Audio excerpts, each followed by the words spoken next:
Hello everyone. I felt a little embarrassed. I couldn't give this a proper trail run. Reworked the transmission and we're back out here. She's still noisy. But at least out here I can do a better voiceover on what's going on. I don't like being Mr. YouTuber man on Friday night trail runs.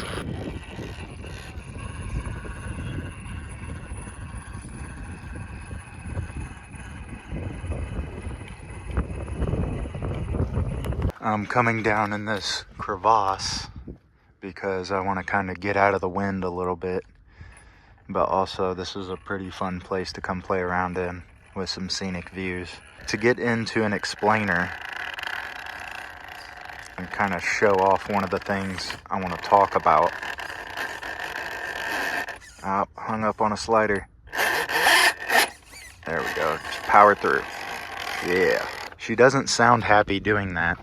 It is because of my impromptu gearing that I put in there.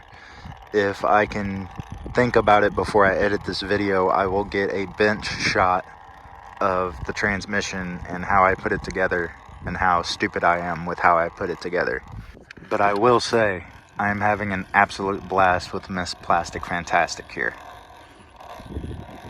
Maybe it's just the fact that I know it's 3D printed or what, but this thing's awesome.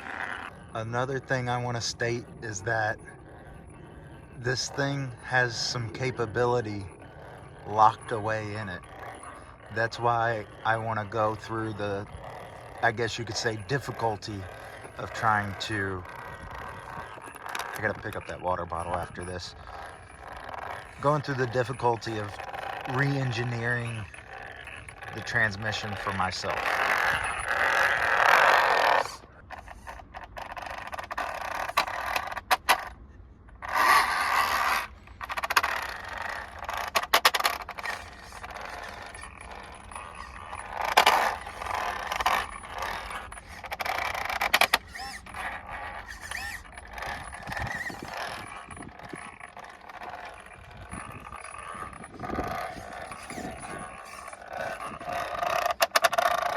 I just wanted to mainly take a short period and just shout this thing out because it punches way above its weight. And for the things that I personally want to make it do, the transmission is the shortcoming to me. And I'm just trying to figure out a way to help her do the things I'd like it to do. Because the driving like this, like driving up and out of this, it probably can't make it up that, but driving up and out of that, the way it's geared right now, it probably has enough speed to blast up and out of this hill. But the transmission slips, whether belted or geared. So I mean, as you've probably seen from the bench footage, I'm an idiot trying to make a 3-gear. But I do have stuff on the way to fix that, so please buckle up and get ready for a big adventure with Miss Plastic Fantastic. You're probably going to see this for a while. And I don't want to tie up too much time with it because I do have a lot more projects that I'd like to get on the channel and get out in the open. I'm having fun with this. I'm having a blast, and that's what the hobby's all about to begin with. Another thing I'd shout out as well is a keen eye observer last Friday night crawl was asking about the, what is that, toe camber, yaw, the angle of the front tires. And I have 10 or 12 mil wide hexes on here because I kind of wanted to space her out a little bit, and that's just giving it a little pigeon toe. So there's nothing to worry about there. I might put slimmer hexes on there just to stop that, but it doesn't bother me because you can see here on the rear tire, I am barely in that nylon nut. I also want to get this thing running and driving reliably for me personally before I go through and do the rear battery mod that I want to do. Rear battery mod. It's technically how the truck is supposed to be set up. I shouldn't be calling it a mod. Setting the battery up to go into the rear battery tray. But for now, we're just running it up front. Other than that, like I said, I just wanted to give a little rundown of how much fun I'm having with this thing. Even though I had absolute hell with it last Friday night, and my anxiety was going through the roof trying to drive the thing, and the drive shafts were falling apart, and it was making so much noise. I couldn't talk to other people on the trail because of the Mod 1 5mm gears that I have in the transmission right now. But I want it to be able to climb hills. That's why I'm trying to preface it as a me thing, because I don't want this to reflect badly on Black Crow Designs. The engineering of this is still amazing. I'm just an idiot trying to take it a little bit too far. So we'll cut it off here. I'll probably show some bench footage of the transmission, and then we'll probably try to find another location of trying to drive her. Yeah, the bench is clean enough. Hello everyone. The printed Jeep, okay? You can see stuff's hanging out of it. I've been working on it. Let me actually pull that out and we'll get an up close look at it. That is one thing I like about this thing, is when it's fully assembled, you have this plate up front that screws into the firewall with 2 screws here at the corners, and then there's 2 screws on either side of this brace, and then everything just slips out. So what I've been doing with this thing is switching it over to Mod 1 8th scale metal pinions and spurs. I don't know if you've heard in the videos, but it is a noisy beast, and I've been chasing this down quite a bit because I see potential in the truck, and I've had a lot of fun trying to get that potential out of it. That's why I'm going whole hog down the route that I am right now. And currently I have an 11 tooth gear on the motor. There's a 42, yes, a 42 right here. There is an 11 on the output shaft. I believe this is a 14, and then that gear is a 22. So at one point, I just was using what I had around before I did a order to Amazon, and I had like a 17, a 12, and a 22. And that's what you see in the video, and it got the job done, but it's not optimal. Let me actually pull the rear cover off. I can show you what I'm working with. Drilled a hole in the case for my idler shaft, and then it also needed some work for the clearance of this. In heart of hearts, I wish I had a lathe or something to work with metal on, and I can just machine this whole shoulder down, because this doesn't need a grub screw necessarily to ride on this shaft. It just spins free. This is just playing around, because to me this is what the hobby's all about, is just jacking around and seeing what you can make work to the way that you want it to work. Now, am I taking this thing above and beyond what the creator and the drivetrain intended? Oh God, yes, 100%. But as I said, the potential's in there. It has all the good stuff to be able to do what I want it to do. So that's why I don't feel that bad making this thing sound like a rock tumbler going down the trail. For the least headache and least amount of modification to go down a rabbit hole of what I'm doing, you could always put an SSD scale transmission in this thing.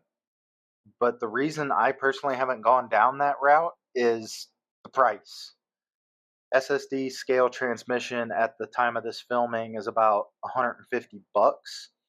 which in the grand scheme of things is like a third of the entire vehicle, including the cost of the filament and the time to print it. I mean, you could. It would be it would be painless. You would just need to make an adapter plate to let the transmission sit in there. It would give you all the gearing in the world. Yeah, it would just solve a lot of headache. But like I said, with cost effectiveness, it's just not there because actually that would be like half because I only think I have like $300 into this truck right now. Axle internals, shocks. Yeah, I only think I have like $300 into this truck.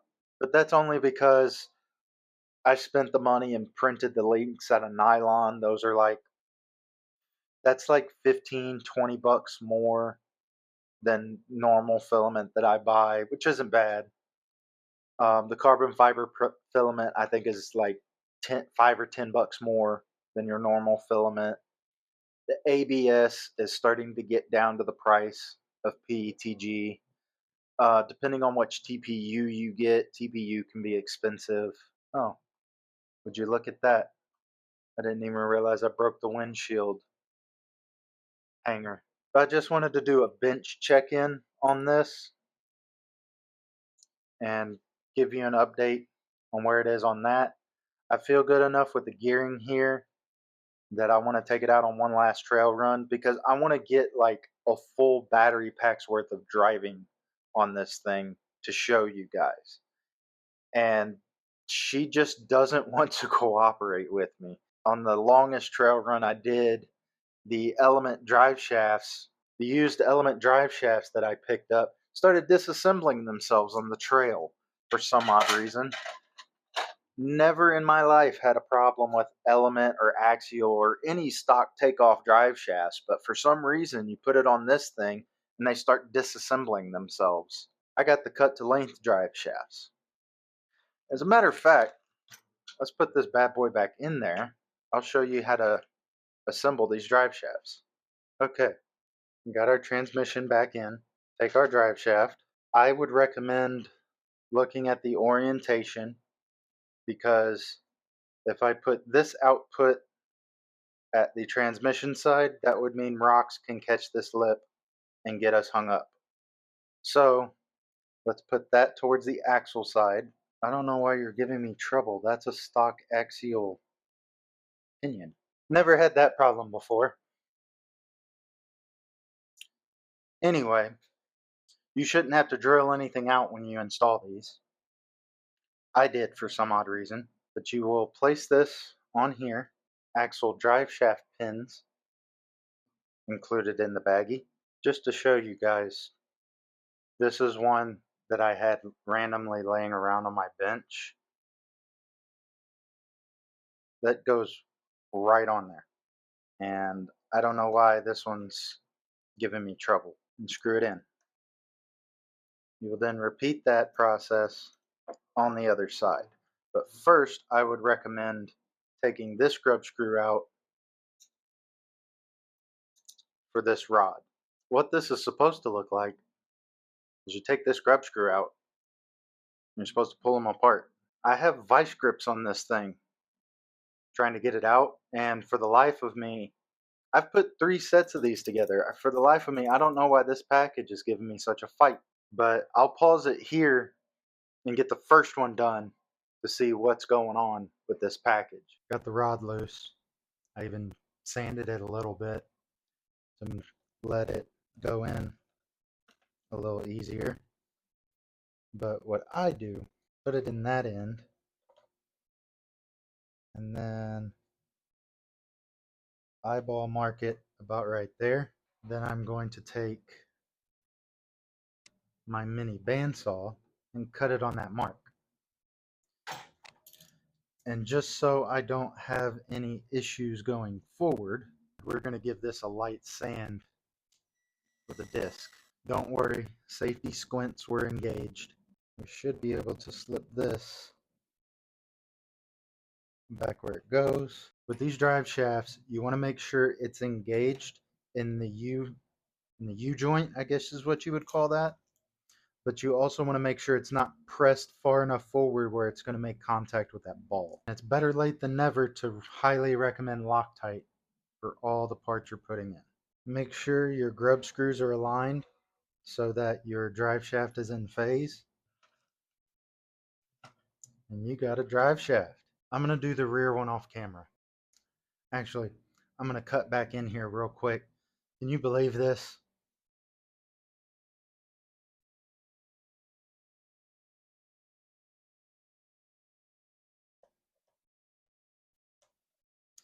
The audacity. And just like that, you have drive shafts done. They cycle and do not bind.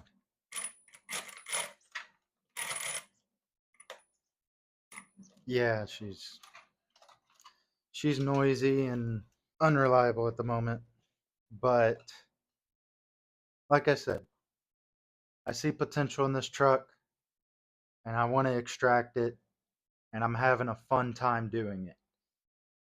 And to me, that's all that really matters in this hobby, is as long as you're having fun with it. A lot of people would have gotten frustrated by now and just thrown the whole truck away and not recommended it to anyone.